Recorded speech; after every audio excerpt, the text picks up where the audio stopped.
So getting into it is very easy. I just show up in front of factories. And when I was there, I already see people holding their luggage, waiting in a long line in the factories. So I just step in the line and just wait. And then when it was my turn, they asked for my ID. And then they asked me to show my hands and recite the English alphabet because they use English letters on the assembly line.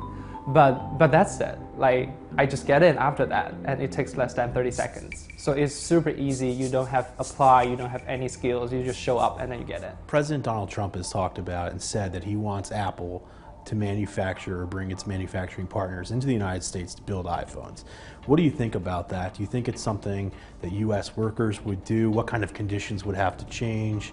I think it's just the wages is unacceptable for American workers. So in the factories, I am actually getting paid by 3,100 yuan, so it's about $450 per month. I don't think American workers can accept that kind of wages based on the living conditions or the prices here. I would say that even though they really relocated the factories to the US, it will be replaced by robots. Because I do see a lot of stations on my assembly line actually done by robots already. So the station in front of me is a station that putting camera on the back case, and it's done by machine. And also the stations that put the battery on the case is also done by machine. And then, so you see that a lot of stations can actually done by machine, and it's very easy. My station is just putting one screw there. Like it totally can be done by machine. So why we are still using labors in China instead of machine is that it's like labor is even cheaper than maintaining the machines, I would say. On the assembly line that I work on, we have about 200 people, and then we produce about 3,600 phones per day. The first things that you feel is very boring and tiring, because in the end, you spend 12 hours working on the assembly line and then fastening one screw, and then we were sitting on the backless chair and then for long hour. The second feeling that is like somehow you feel anxious or nervous, typically when your machines break down. So I have a screw feeder and it gets stuck all the time. And when it got stuck, I hit it, I knock it on the table, and then it still didn't work. So I need to press the button, and then the red lights will be on, and then some alarms, and people is going to repair it. But that was like 5 minutes later. So during that period of time, you see that the assembly line is still working. And there's a lot of pieces that have unfinished pieces. They're going away. And then I can do nothing. And then so you get very anxious. And then what I can do is that I need to pick them up and put it on the table. When it's repaired, I have already a pile of unfinished pieces on my table.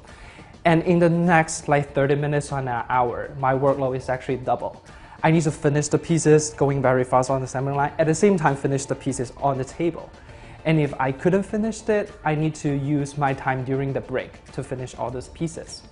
And then worker call this obligatory overtime, because you're actually unpaid during the break time, but you have to finish those pieces that you have not done. They said that, look at these pieces, it's broken again. What did you do? Something like that. And then why? How can you do the finish? Are you blind? Oh, something wow. like that. Okay. So in the dorm, we have about 800 people live together. And then in the dorm room, one floor only have one restroom and bathroom. And then it was shared by about 200 people. As you know, China is developing. So all the prices for food and housing is all increasing. So because it's increasing, that you have to increase the wages accordingly.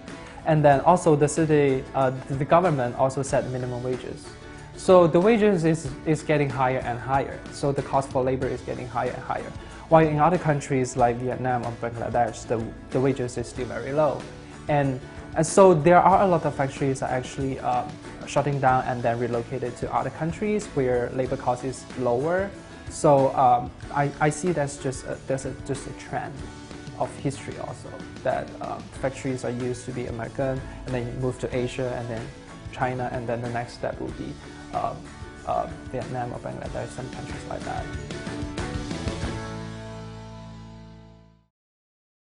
Hey there, thanks for checking out CNBC on YouTube. Be sure to subscribe to stay up to date on all of the day's biggest stories. You can also click on any of the videos around me to watch the latest from CNBC.